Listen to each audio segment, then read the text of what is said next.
to shimmel due to fears that it would actually have the opposite effect and energize pro-Trump voters. And this is, despite what he may think, Musk is not Trump. He has clearly upset a number of voters with his Doge shit, and his unfavorability is lower than Trump's both in Wisconsin and nationally. And so as one Democratic strategist put it, he's good foil. Trump is a good foil in many ways, but at the end of the day, a lot of people voted for Trump. Nobody voted for Elon Musk, and especially the outsized role he's played. Now, of course, with that, it is impossible to say how much of a role Musk played in swaying this election, though I will say, very notably, Republicans did worse in the Supreme Court race than in the other statewide election for superintendent of public instruction, where Musk wasn't really a big factor. So you have many Democrats saying, the outcome here, it is evidence that their anti-Musk messaging, it's effective. And it's possible that maybe Republicans feel this as well. And I say that in part because today we saw reports that Trump is telling people in his inner circle, including members of the cabinet, that Musk will be stepping back from his current role in coming weeks. With Politico, which broke the story, reporting Musk's looming retreat comes as some Trump administration insiders and many outside allies have become frustrated with his unpredictability and saying they increasingly view the billionaire as a political liability. Now, as far as what might happen, you have some insiders telling the outlet that the transition will likely correspond to the end of Musk's time as a special government employee, because the administration had given him that status, insisting that he isn't actually the leader of Doge. This seemingly in part to avoid legal issues that have arisen over an unappointed official having so much power, as well as to exempt Musk from certain federal rules around ethics and conflicts of interest. But also, the thing about the special government employee designation is that it comes with a 130-day time limit, which for Musk would expire in late May or early June. But all of this is notably here, some sources have said that reports of Musk being pushed out are being overblown, claiming that Trump is still very happy with his work, and at the very least, Musk won't be leaving until his work at Doge is done. For now, we're gonna have to wait to see there, though it does mark a significant reversal from just about a month ago when you had White House officials and allies saying that Musk was here to stay and that Trump would find a way to keep him after the 130-day limit. And also, in recent days, both Trump and Musk have been alluding to some kind of transition or semi-departure, with the president telling reporters on Monday, at some point he's going to be going back. He wants to. You want to keep him around. I'd keep him as long as I could keep him. And that, after last week, you had Fox News' Bret Baier asking Musk if he would be ready to leave when his special government employee status expires, and Musk responded, well, I think we will have accomplished most of the work required to reduce the deficit by $1 trillion within that time frame. But again, who really knows what's going to happen? Yesterday, when results were still coming in Wisconsin, you had a spokesperson saying, as the president said, this White House would love to keep Elon around for as long as possible. So who really knows what's going to happen at this point? All I would say is, that was the news. This is my opinion. I really don't foresee a situation where Trump throws Musk under the bus how he has with people in his first administration. If there's an ending or a transition of him leaving that role, they'd probably do that as cleanly as possible. Because for all the things that Trump is, he is not an idiot when it comes to knowing a person's value, especially if he can use them. And having the world's richest man who owns one of the most powerful social media companies, that's not something he's going to want to ever throw away. All of the Musk stuff aside, the Wisconsin Supreme Court race wasn't the only notable election that took place yesterday. Because as we talked about on Monday, there were two special elections in Florida to fill House seats vacated by Republican representatives. And while both of those seats ended up staying red as widely expected, the big question here was how close the margins would be and if Democrats could make gains. And although neither ended up being especially close, even the race for the 6th district, which some polls showed as being competitive, Democrats still overperformed in both contests. Because with most of the votes counted, returns show that the Republicans in both districts won by around 14%. Now, obviously, that is a solid margin, but not compared to how Trump performed just 5 months ago. Right? Trump won the 6th district by 30 points in November, more than double the percentage of votes that the Republican candidate received now. And in the 1st district, which wasn't even the race that had competitive polls, Trump won by a whopping 37%, with the Dem even managing to flip one county in the district, a county that Trump had won by 19 points. And in fact, according to the data, Democrats' overperformance in the 1st district was the biggest of any of the roughly 3 dozen special elections since Trump was first elected in 2016. Now, of course, with this, despite those margins, you had Trump patting himself on the back, attributing the wins in Florida to his endorsements of the candidates. But this is Democrats, for their part, have taken the races as encouraging signs of a broader momentum. Right? And that because in addition to the Wisconsin Supreme Court seat, Democrats have clocked a number of other wins in smaller elections recently, right? Flipping 2 state Senate seats in special elections in both Iowa and Pennsylvania. And as Democratic pollster John Anzalone explained, when Democrats are outperforming or winning, it's a big psychological boost in a time when Democrats are feeling pretty low. They're going to be dealing with a political environment that Trump has created, which is not good right now for Republicans. But of course, one of the biggest questions is, can they keep this momentum going until the midterms? Because at the risk of just repeating myself over and over, off-season and special elections are not always good indicators of broader trends, especially this far out. Right? Turnout is lower in these, and they've been skewing more Democrat in recent years, especially among higher educated, politically involved Democrats who weren't able to sway the presidential election or many other key congressional races in 2024. And as experts have openly acknowledged, including Anzalone,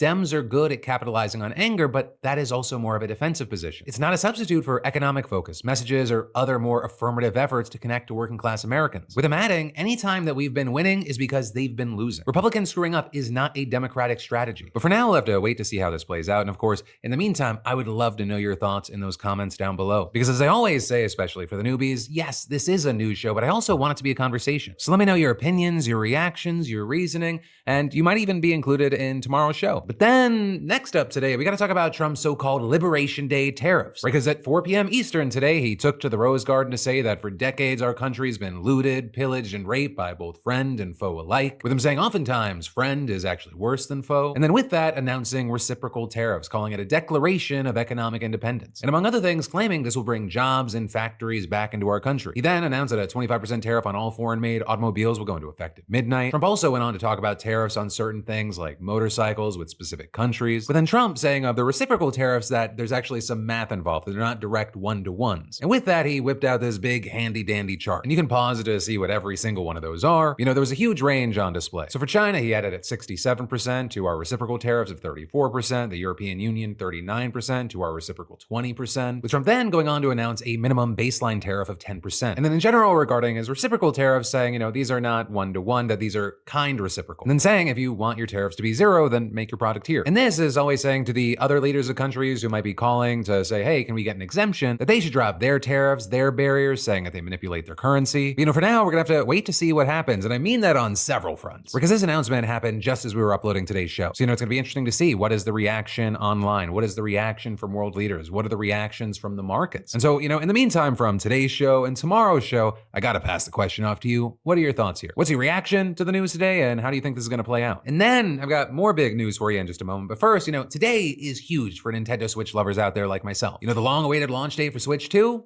June 5th, and of course there's more. It's got a larger 7.9-inch display, 8 times the built-in storage, and up to 6.5 hours of battery life. Plus, the console can be bundled with an exclusive Mario Kart world, which, let's be honest, it's gonna eat everyone's summer up. And Nintendo is finally acknowledging you have friends with Game Chat and Game Share, so you can yell at each other and play locally without buying 2 copies. For fellow slightly older gamers, as well as I'm gonna be introducing this to my kids, yes, you get Wind Waker, F-Zero GX, Soul Calibur 2, they're back via GameCube Library. And hey, if you're grabbing that Switch 2 in June, today's sponsor, Dbrand, literally has you covered with their Kill Switch console case dropping day 1 alongside the Switch 2, so be sure to reserve yours now at dbrand.com/DeFranco. Or for those of us with adult human hands, Kill Switch gives the super uncomfortable Joy-Cons cool ergonomic grips to keep your hands from cramping during extended gaming sessions. It also comes with a custom-built USB 4 dock adapter that works with Nintendo's dock and doubles as a sleek display stand. And the crush-proof travel cover, it features a 10-game card holder with a frosted finish to see the games you pack. So reserve yours today for just $3 at dbrand.com/DeFranco and lock in priority access. Just scan the QR code or click the link below to reserve yours now. But then next up from that today, we gotta talk about federal government employees and programs continuing to get slammed as the Trump administration's pushing forward with sweeping changes. With now the latest example being the Department of Health and Human Services, which is run by RFK Jr., and